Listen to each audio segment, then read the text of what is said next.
Para los que desconectéis del fútbol en el parón de selecciones o los que no hayáis visto todos los partidos, solo los de vuestro país, pues vamos a hacer un vídeo hablando sobre el rendimiento de todos los jugadores del Real Madrid en los partidos que llevan hasta ahora en el parón de selecciones.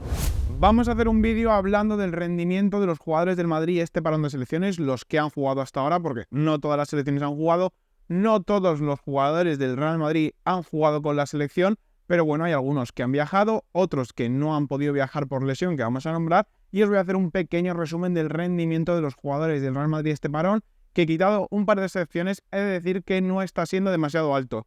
Antes que nada, yo no voy a engañar a nadie, yo no me he visto ni un partido del parón, pero me he leído noticias, he leído artículos y también he visto las estadísticas de los partidos de todos los jugadores del Real Madrid y os las voy a poner en grafismos para que las podáis ver vosotros así de un vistazo mientras lo comentamos. Vamos a empezar con los jugadores que se han lesionado en el parón o que no han podido ir con su selección por el parón, en los que se encuentran Tchouaméni, Militao y Mendy. Militao se lesionó en la concentración de Brasil, pero sin jugar ningún partido y ha vuelto ya a España, que estará para finales de septiembre, pero por otro lado, por ejemplo, Mendy y Tchouaméni sí que van a estar para el primer partido de Liga del Real Madrid. O sea, una vez termine el parón de selecciones, Mendy y Tchouaméni a priori sí que van a jugar el primer partido contra la Real Sociedad, pero Militao parece que no, que va a tener que esperar un poquito más a finales de mes.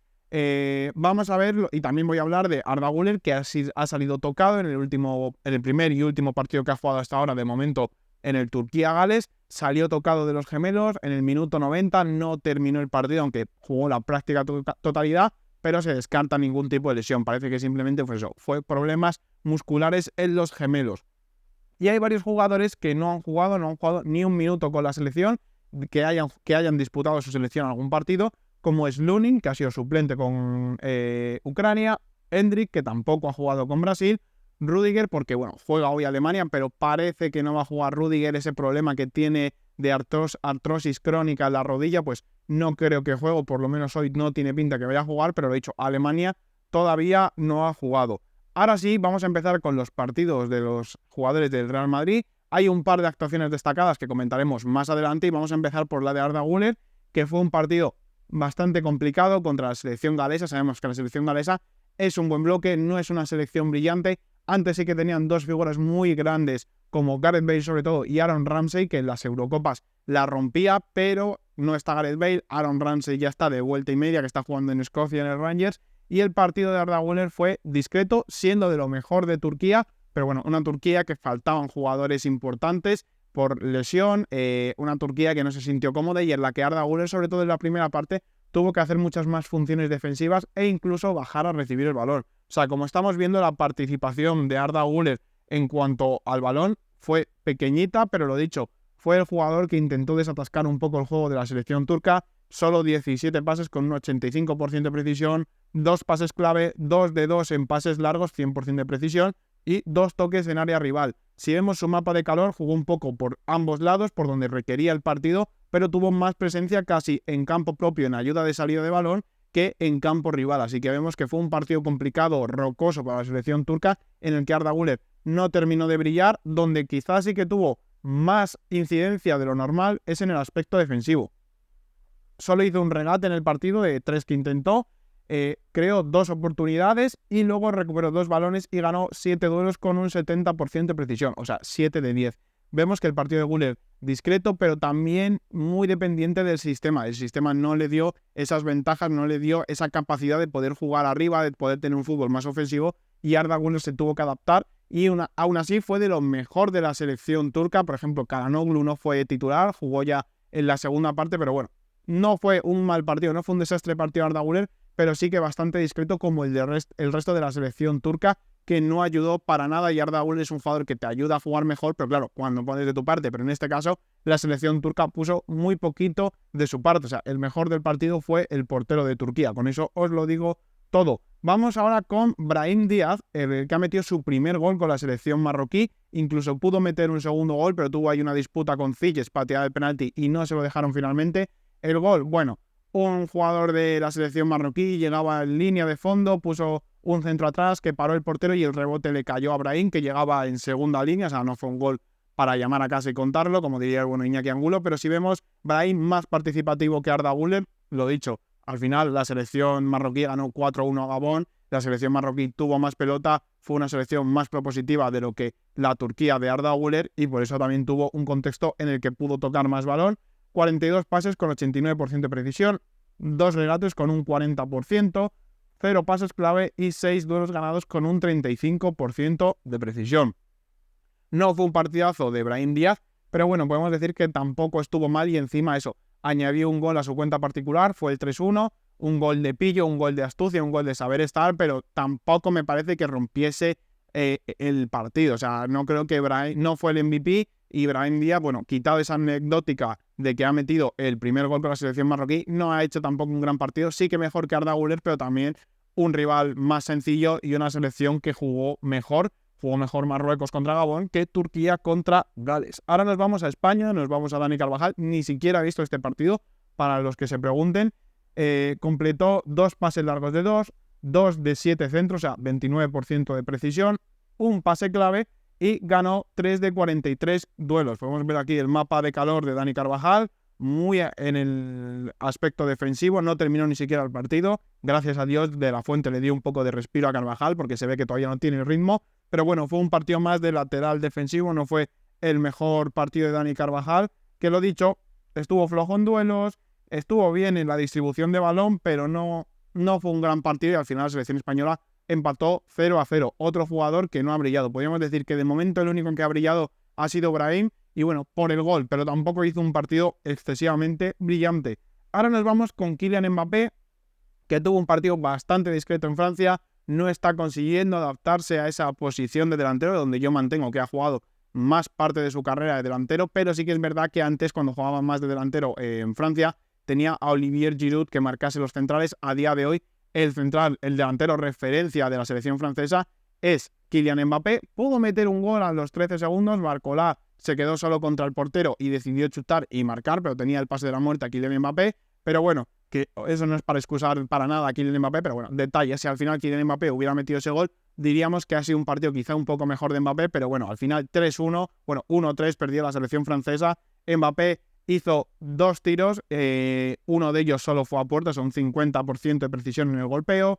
En cuanto a regates, hizo 3 con un 43% de eficacia, dio 2 pases clave y ganó 5 duelos, o sea, un 45%. No llegó a ganar la mitad por poquito. Y vemos aquí el mapa de calor de Mbappé, que bueno, sí que jugó de delantero, quizá con más presencia en el perfil izquierdo y con no mucha presencia en el área rival. Vámonos ahora con Luka Modric, que jugó de titular con la selección croata en la derrota 2-1 frente a Portugal, el partido en el que Cristiano Ronaldo marcó el gol 900 de su carrera. Lo dicho, un partido tampoco brillante, bastante flojito de Luka Modric, con 64 pases y que estuvo bastante participativo, 97% de precisión en el pase, un pase clave, 7 de 7 pases largos, estuvo bien en ese apartado el bueno de Luka Modric y una gran oportunidad creada. Vemos un mapa de calor, lo mismo, más en campo contrario que en campo rival, o sea, más en campo propio que en campo rival. Bueno, no fue un mal partido de Luka Modric, quizá de lo más salvable que llevamos hasta ahora. Después de Brahim puede que sea el mejor de los jugadores del Real Madrid que ha jugado, pero tampoco fue un partidazo de Luka Modric, que si nos vamos a su apartado más defensivo, vemos que no hizo ningún regate, intentó uno pero no le salió ninguno. En cuanto a intercepciones, logró una, en recuperaciones 3 y ganó 2 duelos ganados con un 40% de precisión. No fue la mejor noche de Luka Modric, que no está pasando sus mejores días. Al final, tener casi 40 años le pesa a cualquiera, pero tampoco tuvo un partido especialmente malo. O sea, no fue un gran partido de Luka Modric, no fue un gran partido de Croacia, pero tampoco podemos decir que Luka Modric hizo un partido desastroso. Al final, bueno, 2-1, perdiste contra Portugal. Creo que es mejor selección la selección portuguesa a día de hoy que la croata. Pero bueno, en cuanto a distribución, 97% de precisión en pase con casi 70, 7 de 7 pases largos. No estuvo del todo mal Luka Modric, pero lo dicho, esto para el Real Madrid no le vale, aunque tampoco es una vara de medir las selecciones, porque entonces prácticamente ningún jugador valdría para el Real Madrid si valoramos por lo que han hecho en este parón de selecciones. Vamos ahora a la selección brasileña, donde lo dicho, Militao tuvo una lesión en la concentración en los entrenamientos y no ha jugado, se ha vuelto a Madrid, y Endrick no jugó ni un solo minuto. Entonces jugaron Rodrigo Goes y Vinicius Junior. Rodrigo, MVP, quizá el jugador más destacado dentro de los madridistas en este parón de selecciones hasta ahora. Un gol, 2 oportunidades creadas 3 de 4 regates, 75% de eficacia, 2 pases claves, 7 duelos ganados con un 78% de precisión. Y vemos aquí un Rodrigo Goes que tuvo mucha presencia por el sector izquierdo, pero también ahí como por el lado derecho, pero fuera del área. Como delantero centro como tal no tuvo demasiado presencia. A la hora de la verdad, en el dibujo, sí que es verdad que Rodrigo era la referencia de ataque, pero pisaron más área, por ejemplo, Luis Enrique, el ex del Betis, o Paquetá, que jugaba como mediapunta, que el bueno de Rodrigo Goes, que tuvo más presencia afuera, parecía más el mediapunta que el delantero del equipo, y al final acabó metiendo un buen gol desde fuera del área, un tiro lejano que entró pegado al palo izquierdo de la portería del guardameta ecuatoriano. Y bueno, Rodrigo Goes probablemente el mejor jugador del Real Madrid en este parón. Hay que decir que, bueno, mucha gente, no, Rodrigo tenía razón, jugaba mejor por el perfil izquierdo. Bueno, a ver, que sí, que ha hecho un buen partido, ha hecho mejor partido que Vinicius, sí, pero que es que en el Real Madrid Rodrigo ha tenido muchas oportunidades. Cuando estaba lesionado Vinicius, jugó a la izquierda y no tiró la puerta abajo. Tuvo una racha de 4 o 5 partidos bastante buenos, pero el resto tuvo partidos bastante insignificantes y partidos en los que pasó de una manera anónima. Así que tampoco nos volvamos locos con que hay que meter a Rodrigo en banda izquierda, que lo veo muchos en comentarios, para poner a Vinicius en la derecha o en el centro. No, Rodrigo tiene que jugar donde hay un hueco libre. O sea, Vinicius y Mbappé son prioridad en el Real Madrid por delante de Rodrigo, nos pongamos como nos pongamos. Nos vamos a Vinicius Junior, que ni marcó ni asistió, creó 2 oportunidades, no le salió ningún regate de 2 que intentó, dio 2 pases claves y ganó 2 duelos de 40. Muy mal partido de Vinicius Junior, con más presencia en banda izquierda y un poquito en derecha. Vemos que tuvo casi más presencia en área, bueno, y sin el casi, tuvo más presencia en área que Rodrigo Goes, pero el partido de Vinicius con la selección brasileña, una vez más, decepcionante, no termina de cuajar, pero tampoco me parece preocupante, lo he dicho, porque es un partido de clasificatoria contra Ecuador y que Brasil lo va a tener que hacerlo muy, muy, muy mal para no pasar a no clasificarse al Mundial. Y ahora vamos a ir con el último, un jugador que no ha tenido un partido malo con el Real Madrid, que está siendo el mejor de la plantilla y que con Uruguay no ha tenido un gran partido. Que mis amigos uruguayos que han visto el partido me lo comenten, pero por lo que veo, por lo que he leído, por las estadísticas y demás, el partido de Fede Valverde no fue el mejor de todos. Dio 32 pases con 78% de precisión. Vemos que bajando mucho la incidencia que tiene con el balón respecto en el Real Madrid. 11 pases largos de 12, aquí sí que fue brillante con un 92% de precisión. Un pase clave y 2 duelos ganados con un 25%. No tuvo muchas recuperaciones, no fue ganador en los duelos, que es muy raro en Fede Valverde. Es quizá el apartado donde más destaca en la entrega, en la recuperación y en los duelos. Y vemos que ni siquiera ahí tuvo un buen partido el bueno de Fede Valverde. Podemos ver aquí su mapa de calor un poco distribuido por todo el campo, pero partido un poquito por debajo o bastante por debajo del nivel que nos está mostrando Fede Valverde esta temporada. Al final, muchos partidos están jugando y encima les meten aquí un parón de selecciones en mitad de la temporada, cuando está arrancando, cuando están cogiendo el ritmo. Me parece absurdo, me parece innecesario y me parece que al final resientes el espectáculo porque los jugadores no llegan a un buen nivel físico. Yo estoy en contra de los parones de selecciones y más como están a día de hoy planeados. Creo que un torneo después, en verano, después de la temporada, quedaría bastante más interesante. Igual que se hace el Mundial, se hace la Eurocopa, quedaría más divertido y más emocionante un torneo clasificatorio. Creo que podría ser mucho mejor, pero prefieren partir la temporada de los equipos y la planificación deportiva de los equipos durante el año varias veces y al final obtienen cosas como estas, que de todos los jugadores del Real Madrid probablemente el único que ha jugado bien sea Rodrigo Goes. Así que nada, dejadme en comentarios qué opináis vosotros del parón de selecciones, del rendimiento de los jugadores del Real Madrid. Es un vídeo un poco más informativo que otra cosa para que estéis al día de cómo han jugado los jugadores madridistas. Dejadme en comentarios si vosotros habéis visto alguno de estos vídeos. Dejadme vuestra opinión del partido de cierto jugador, los uruguayos de Valverde, los españoles de Carvajal, los marroquíes de Brahim Díaz y los que hayáis visto a Brasil, pues de Rodrigo y Vinicius. Así que nada, espero que os haya gustado muchísimo el vídeo. Si es así, ya sabéis, el like y el comentario son fundamental para que YouTube se lo recomienda a muchísimas más personas. Me hacéis un gran favor.